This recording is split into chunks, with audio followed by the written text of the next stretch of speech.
Good morning! So today, magta-try ako. This is the first time na magawa ko ng Spanish sardines using two regular medium size sa bangus. Andito na yung aking mga ingredients. May bawang, may carrots, may pickles, at meron ring olives. And of course, ating laurel leaves at sili, paminta, and of course, corn oil. I'm using corn oil ngayon kasi mahal ang ang olive oil. So let's go. Okay, so ngayon ang focus natin ay ang ingredients. So we will just actually dump it all. Unahin natin ang laurel leaves. Gagamit tayo ng madaming laurel leaves, no? We'll just distribute it evenly sa surface ng ating lalagyan. Okay, pagkatapos niyan, saka naman natin ilalagay ang mga carrots.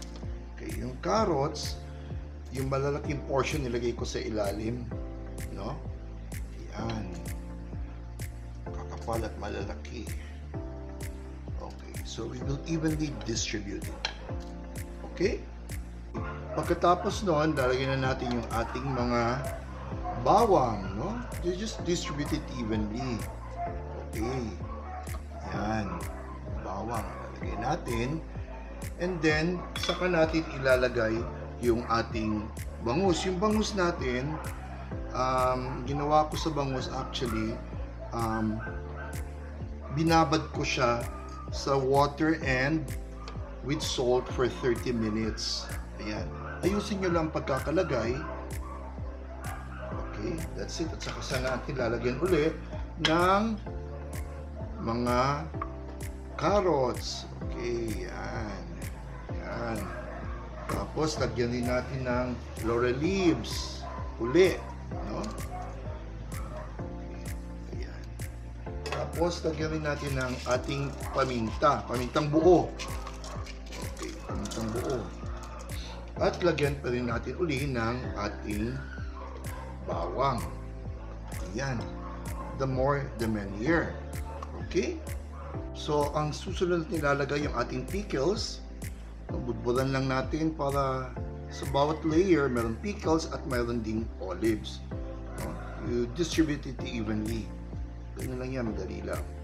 Okay, and then, ibabalik natin ulit. Ilalagay natin yung iba pang natitirang bangus. Okay.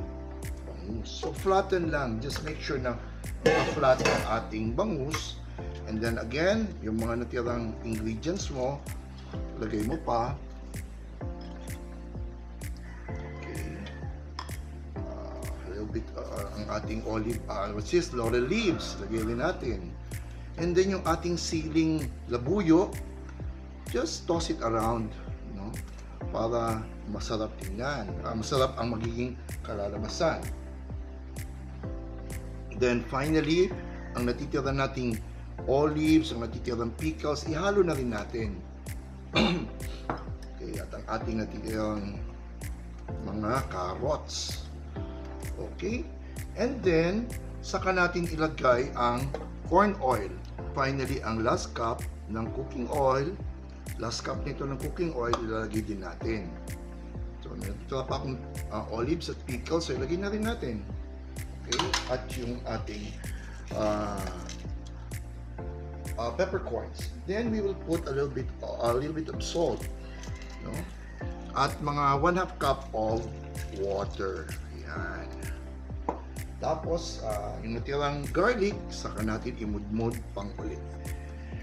Okay, so that's it.